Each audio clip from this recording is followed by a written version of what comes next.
Bonjour tout le monde. Alors aujourd'hui je vais revenir sur le TP Python parce que il semble que beaucoup d'entre vous aient quelques difficultés. J'avais dans un premier enregistrement commenté la partie A, donc la notion de liste Python, ainsi que les principales commandes, enfin en tout cas celles qu'on utilise dans ce TP. Donc je rappelle une liste Python, c'est une liste d'objets qui sont séparés par des virgules et qui sont numérotés. Alors, donc dans la partie B, une application, enfin un programme lié aux statistiques, à ce qu'on a vu dans le chapitre 9. Alors, ce programme, donc, je vous l'ai écrit et vous avez quelques pointillés, vous devez compléter la boucle 3. Donc, il faut d'abord comprendre ce que fait la boucle 1 et ce que fait la boucle 2. D'accord? Première ligne de ce programme, from math import sqrt. Vous savez, vous devez vous rappeler, en début d'année, je vous ai parlé des bibliothèques, des modules Python qui existent et dans lesquels il faut aller chercher certaines fonctions qu'on utilise. Alors, les fonctions mathématiques, la plupart des fonctions mathématiques, comme par exemple sqrt, qui est la racine carrée, je rappelle, se trouvent dans la bibliothèque qui s'appelle math. Donc, from math import sqrt. On en a besoin dans la boucle 2 de cette fonction sqrt. Ensuite, dans le module ou dans la bibliothèque lycée se trouve une fonction qu'on utilise ici, alors que vous ne connaissiez pas et c'est tout à fait normal. Cette fonction s'appelle liste-demande et cette fonction elle permet de saisir en fait en entrée, de saisir une liste justement. Quand vous entrez une valeur, quand vous entrez plusieurs valeurs, plusieurs nombres séparés par des virgules, eh bien ça va créer la liste associée. Donc, from lycée, import liste demande. Alors, première variable, grand L. Grand L égale liste demande, entre crochets, saisir la liste des valeurs de la série séparées par des virgules. Donc, quand vous lancerez votre programme, cette phrase va s'afficher. Saisir la liste des valeurs de la série séparées par des virgules.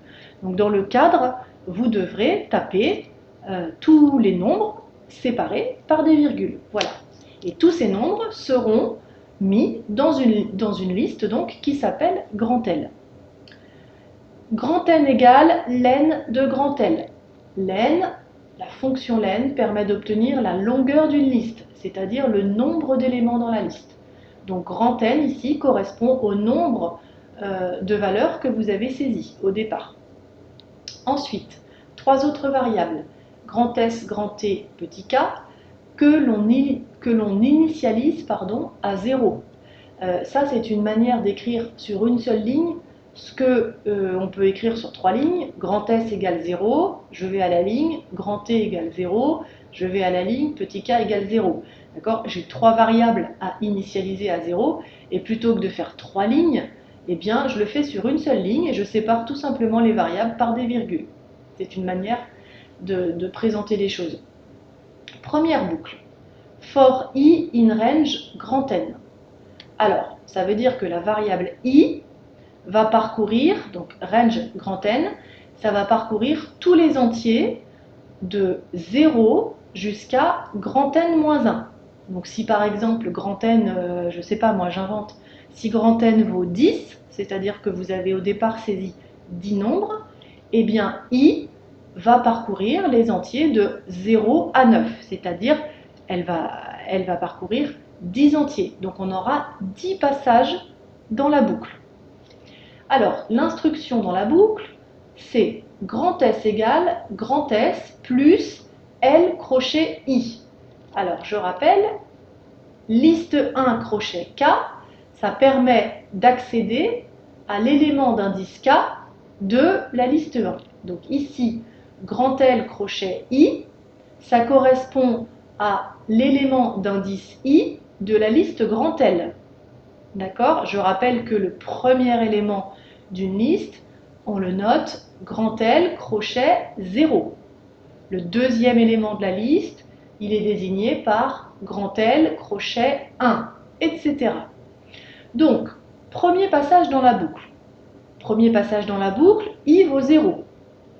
Grand S va prendre pour valeur grand S, c'est-à-dire 0, plus L crochet 0, c'est-à-dire le premier nombre que vous avez entré. D'accord? Quand vous avez saisi la liste des valeurs, le premier que vous avez saisi, on va l'ajouter à grand S, c'est-à-dire on va l'ajouter à 0. Deuxième passage dans la boucle, pour I égale 1, grand S va prendre pour valeur l'ancienne, la valeur de grand S, c'est-à-dire la valeur précédente. Alors la valeur précédente, c'est grand L crochet 0, c'est-à-dire le premier nombre de la liste, auquel on va ajouter grand L crochet 1, c'est-à-dire on va ajouter le deuxième élément de la liste.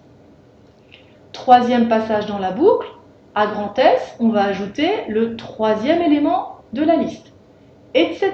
On va aller jusqu'au dernier élément de la liste, puisque grand N, je rappelle, c'est la longueur de la liste. Donc, la variable grand S, à chaque passage dans la boucle, elle augmente de la valeur du terme précédent de la liste. Donc finalement, grand S, à la fin, quand on sortira de cette boucle, grand S aura pour valeur la somme de toutes les valeurs de la série.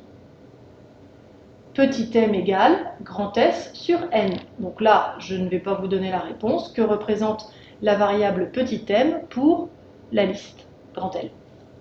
Deuxième boucle. Là aussi, j'ai une boucle pour, un for. Alors, for i in range n.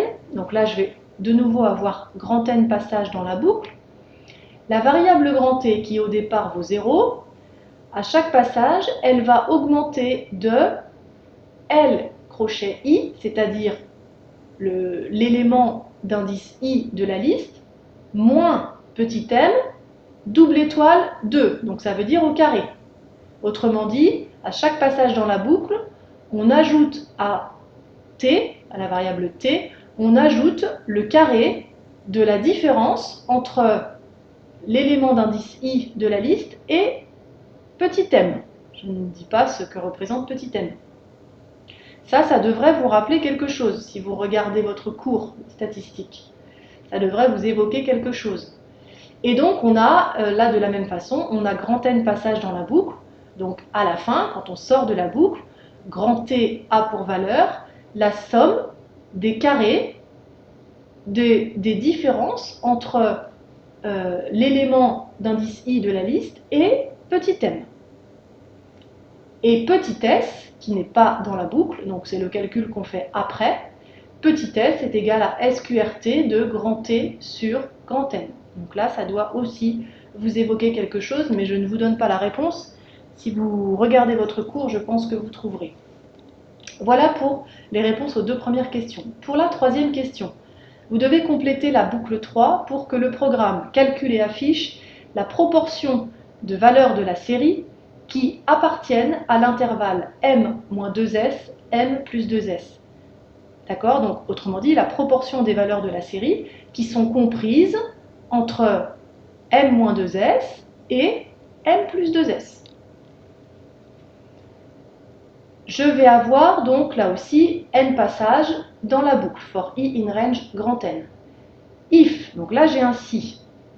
Qu'est-ce que j'ai entre mes deux signes d'inégalité? J'ai grand L crochet i, c'est-à-dire que pour chaque valeur de i, je vais regarder si l'élément d'indice i de ma liste est compris entre un certain nombre et un autre nombre. Si c'est le cas, la variable petit k va augmenter de 1. D'accord? Donc voilà, on veut calculer la proportion, donc d'abord on veut calculer le nombre de valeurs de la série qui sont comprises entre m-2s et m plus 2s. Donc ça vous guide un petit peu sur ce qu'il faut écrire après le if. Et notre variable k, donc qui augmente de 1 si c'est le cas, eh bien, elle va donc représenter le nombre d'éléments de la liste qui sont compris entre ce que vous aurez écrit là et ce que vous aurez écrit là. Et donc, petit p, puisqu'on veut calculer, je reviens à la question, la proportion, comment est-ce qu'on calcule une proportion à partir d'un effectif, vous le savez. Et on veut afficher enfin 3 réponses. Alors, petit M, vous devez écrire ce que c'est, mais une fois que vous aurez répondu à la question 1, il y aura juste à écrire le mot correspondant. Ensuite, petit S, qu'est-ce que c'est? Vous écrirez le mot ici. Et troisième phrase à afficher, la proportion de valeurs appartenant à l'intervalle m-2s, m plus 2s est, et là vous devrez écrire quelque chose. Attention, on veut la réponse en pourcentage. Faites attention à ça. Et la quatrième question, donc dans la quatrième question, il s'agit d'appliquer votre programme, donc déjà de le programmer, et de l'appliquer à cette liste-là. Donc quand vous aurez bien écrit votre programme et que vous appuierez sur la petite flèche verte en haut, que vous le lancerez, il s'affichera la phrase « Saisir la liste des valeurs de la série séparées par des virgules ». Donc là, vous saisirez une par une chaque valeur, chaque nombre de cette liste. D'accord? Et ça vous renverra donc ce qu'on vous demande dans les 3 questions, petit a, petit b, petit c. Voilà, j'espère vraiment vous avoir aidé et que ça va débloquer la situation pour tout le monde. Hein. Je vous souhaite bon courage, une bonne journée et n'oubliez pas, une fois que ce TP sera terminé, de revoir aussi les fonctions affines, de travailler aussi le début du chapitre 10. À très bientôt!